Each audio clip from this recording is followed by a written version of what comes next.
Hello traders, welcome to the channel. तो आज है 23 मई। तो आज भी मेरा क्या हुआ है, छोटा सा प्रॉफिट हुआ है। ठीक है ना। छोटा सा प्रॉफिट ही जो हमारा रोज़ का रहता है, यही प्रॉफिट हुआ है। ठीक है ना। तो मैं हिंदी में क्यों बात कर रहा हूँ, एक्चुअली मेरा पास दो तीन कॉल आया था। ठीक है ना। दो तीन से कॉल आ रहा था कि सर आप हिंदी में एक्सप्लेन करो। थोड़ा थोड़ा तो हम लोगों को समझ में आता है, लेकिन पूरा नहीं समझ में आता है। तो आप क्या करो, एक काम करो, हिंदी में आप एक्सप्लेन करो तो हम लोगों को अच्छा होगा। तो उन लोगों की रिक्वेस्ट की वजह से मैं हिंदी में एक्सप्लेन करूँगा आज से। तो मेरा जो भाई है, बंगाली भाई, मुझे पता है उन लोगों को हिंदी आता है, लेकिन जो लोग हिंदी आता है उसको बहुत ही कम आता है, मतलब बंगाली। तो इसीलिए मैं हिंदी में एक्सप्लेन कर रहा हूँ। तो आज जो मेरा एस एल हंटिंग का जो रीज़न है अपर साइड व्यू डिसाइड करने का, वो बहुत ही सिंपल है। क्या किया है मैंने, देखो मार्केट लास्ट आवर में क्या किया, एक अप मूव दिया, इधर से डायरेक्ट अप मूव दिया। ठीक है ना। तो मार्केट कभी भी इसको मतलब होता ऐसा नहीं है कि नहीं हो सकता है, ऐसा रिकवर कर सकता है, ऐसा नहीं कि नहीं रिकवर हो सकता है। लेकिन मार्केट इसका जो एसएल है ना, वो कभी नहीं खा मतलब इतना जल्दी से नहीं खा सकता है, क्योंकि उसको बहुत पैसा लगेगा। ठीक है ना। मार्केट को मार्केट एक काम कर सकता है, इसका जो इधर से जो बाइंग आया ना, इधर से अपर साइड जो बाइंग आया, इसको 50-60% डरा सकता है, नीचे जाके उसको डरा सकता है। लेकिन इसका पूरा एसएल नहीं देगा। कौन देगा इसका एसएल पूरा? ठीक है ना। अगर ले भी लेता है ना, मार्केट में कोई भी फिक्स नहीं है, लेकिन अकॉर्डिंग टू एसएल हंटिंग हम जब ऐसा सिनेरियो बनता है तब हम ऐसा एज्यूम करता है कि मार्केट मतलब दिक्कत है उनका, नीचे साइड मतलब इनका पूरा एसएल खाना मतलब दिक्कत है। 50-60% जाके ऊपर जा सकता है, एक सिनेरियो है। लेकिन ये मतलब एक मतलब वो क्या कहते हैं ना, कंफर्ट सिनेरियो नहीं है। तो कुछ एसएल हंटिंग मतलब हम एसएल हंटिंग में काम करते हैं। तो एसएल हंटिंग का कुछ पॉइंट हमको मतलब याद रखना पड़ेगा। एसएल हंटिंग से काम करने के लिए कुछ चीज़ हमको पहले से ही जानना पड़ेगा। अगर नहीं जानते हो तो आप एसएल हंटिंग में मत काम करो, कुछ नहीं होगा, कुछ फ़ायदा नहीं होगा। ठीक है ना। तो मैं चाहता हूँ कि आप वीडियो देखो और एक एक चीज़ मतलब समझो, एसएल हंटिंग का एक एक चीज़ याद मतलब नोट डाउन कर मतलब कर लेना। ऐसा जब अप मूव आता है ना, तो हम ऐसा एज्यूम करते हैं कि मार्केट इस मतलब इसका जो इधर से बाइंग आया ना, उसका मतलब पूरा एसएल खाना बहुत प्रॉब्लम है। ठीक है ना। तो मार्केट क्या कर सकते हैं, उसको 50 इसका इस मूव का 50-60% आके डरा सकता है इस बायर को। ठीक है ना। ये हम एज्यूम करते हैं। तो ऐसा ही सिनारियो हुआ। तो मैंने तो सोच लिया अगर आएगा तो 50-60% आएगा, इधर से अपसाइड एक ट्रेड ट्राई करूंगा। ठीक है ना। इसको तो पूरा एसएल नहीं देने वाला है मार्केट। ठीक है। अगर इसका एसएल खाना ही है, मार्केट डायरेक्ट नहीं खा सकता। मार्केट क्या करेगा, पहले पहले एसएल क्रिएट करेगा, तब जाके इसका एसएल खाएगा, ऐसा क्रिएट करेगा, मतलब ऐसा कुछ सिनेरियो बनेगा। तो मार्केट में क्या हुआ देखो, आज जो मेरा अपर साइड व्यू बनाया, वेरी सिंपल।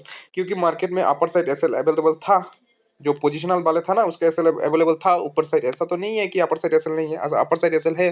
और नीचे साइड जाने के लिए तो मैं बता दिया, मुझे नहीं लग रहा है, मेरा मैंने मतलब वो कंफर्ट जोन नहीं है नीचे जाने के लिए। तो नीचे की तरफ मैं ट्रेड इग्नोर कर रहा हूँ, क्योंकि इस सिनारियो को देखते हुए, लेकिन मतलब इस सिनारियो को देखते हुए मार्केट में ऐसा कुछ सिनारियो नहीं बनाया कि मार्केट नीचे जाए। ठीक है। तो इस सिनारियो को देखते हुए अपर साइड एसएल अवेलेबल है, ऐसा नहीं है एसएल अवेलेबल नहीं है। और इस सिनारियो को देखते हुए मैंने अपर साइड ट्रेड बना लिया। कैसे बनाया देखो, वेरी सिंपल। मार्केट ने क्या हुआ, लगभग फ्लैट ओपनिंग है, मार्केट फ्लैट ओपनिंग दिया, एक कैंडल बनाया। ठीक है ना। देखो इधर अपसाइड गया। इसके बाद देखो मार्केट ने एक एम पैटर्न बनाया, देखो ये वाला एम पैटर्न बनाया। ठीक है ना। इसका नेक लाइन का भी ब्रेक हो चुका है।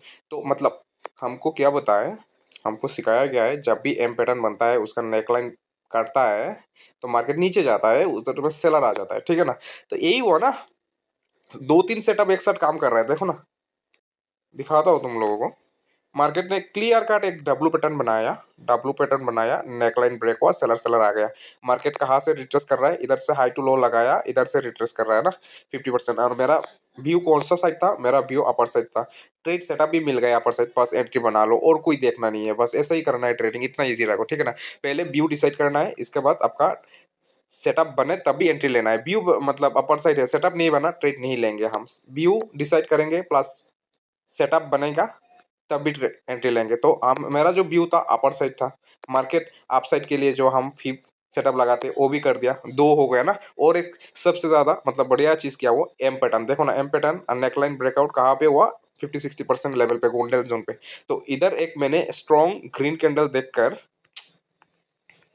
मैंने क्या किया, एंट्री बना लिया, ठीक है ना। और एंट्री का जो एसएल है मैंने बहुत ही कम एसएल रखा है। ये जो स्विंग था ना, ये इसका स्विंग का नीचे रखा है, क्योंकि मेरा हिसाब से मैंने जो ट्रेड लेता हूँ ना, जो कैंडल रहता है ना, मैंने जो ऑब्जर्व किया है, मेरा ऑब्जर्वेशन में कहता हूँ, मेरा जो ये ट्रेड का सेटअप है ना, अगर ये चलता है तो ये जो ग्रीन कैंडल, जिस कैंडल के बाद मैं एंट्री लूंगा ना, इस कैंडल का नीचे आता ही नहीं है, ठीक है ना। आता है, ऐसा नहीं कि आता नहीं है, बहुत कम आता है, ऊपर चला जाता है। तो मैंने क्या किया आज, इधर पे क्या किया, एंट्री बना लिया स्ट्रॉन्ग ग्रीन कैंडल को देखते हुए, ठीक है ना। इसका नीचे एसएल लगाया, प्रीमियम में 20 पॉइंट का एसएल लगाया, ठीक है ना। एक लॉट में कितना आ जाएगा, एक लॉट में लगभग 300 का लॉस, एक लॉट में 300 का लॉस। और मेरा जो प्रॉफिट रहता है ना, वो फिक्स रहता है, 70% लेता हूँ, ठीक है ना।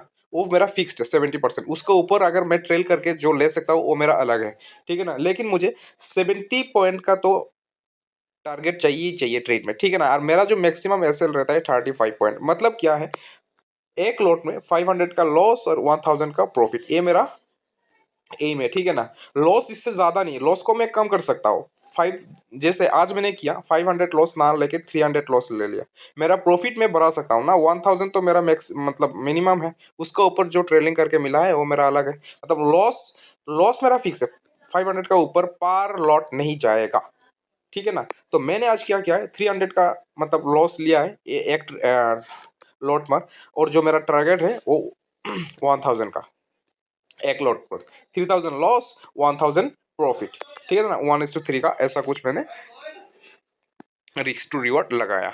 तो देखो मैंने क्या किया, लगाते ही मार्केट बूम हो गया, ठीक है ना।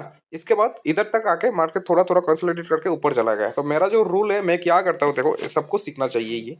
मार्केट जब आपका 50%, अरे यार रुको, इधर था। मार्केट जब आपका 50% टारगेट दे देगा, इधर तक मेरा टारगेट लगा हुआ है, मार्केट जब इसका 50% टारगेट देगा, अब तुम लोगों को क्या करना है, ओ एसएल उठा के इधर रख लेना है कोस्ट टू कोस्ट, ठीक है ना। यही करना है तुम लोगों को, ऐसे इसको कहते हैं रिस्क मैनेजमेंट, ठीक है ना। जब 80% जाएगा तब तुम क्या करो, तुम्हारा जो एसएल है वो थोड़ा और ट्रेल कर दो, ठीक है ना। तब तक 9, जब तक 100% नहीं होता ट्रेल करते रहो, ऐसा ऐसा करके। 50% के बाद तो लॉस नहीं देना है मार्केट में, ठीक है ना। 50% के बाद कभी मार्केट में लॉस तुमको नहीं लेना है, कोस्ट टू कोस्ट निकल जाओ, कोई बात नहीं। मार्केट में ऐसा होता है, कोस्ट टू कोस्ट आके फिर से ऊपर चला जाता है, टारगेट दे देता है। रिग्रेट नहीं करने का, एक नहीं करने का तुम लोगों को, तुमको क्या करना है, एक फिक्स रूल बनाना चाहिए, ठीक है ना। तो मेरा यही रूल है। रिग्रेट तो होता है कभी कभी, टारगेट मतलब कोस्ट टू कोस्ट आके ऊपर चला जाता है, टारगेट दे देता है, तब रिग्रेट। लेकिन मैंने बना लिया, मतलब ऐसा, मतलब बहुत ही कम होता है कि ऐसा मतलब ऐसा आके ऊपर चला जाता है, नीचे भी चला जाता है, 50% 80% प्रॉफिट दिखा के लॉस दे देता है। तो मैंने फिक्स रूल बना लिया कि जब भी मेरा मार्केट 50% टारगेट दे देगा, मैं क्या करूंगा, मेरा एसएल उठा के कोस्ट टू कोस्ट रख देंगे। अ, इसके बाद जब 80% होगा और थोड़ा एसएल मैं ट्रेल कर लूंगा, इसके बाद टारगेट दे देगा। जब तक टारगेट नहीं देगा तब तक, मतलब जब तक मेरा कैपेसिटी है ट्रेल करने की, उतना तो मैं ट्रेल करूंगा। लेकिन 70 पॉइंट प्रीमियम में, मतलब 1000 मेरा फिक्स्ड है पर लॉट में, इसके ऊपर जो मैं 1200 1300 ट्रेल मतलब ट्रेलिंग कर पाऊंगा वो मेरा ऊपर डिपेंड है, ठीक है ना। तो आज के वीडियो में इतना ही, and please share and subscribe the channel, and thank you for watching the video.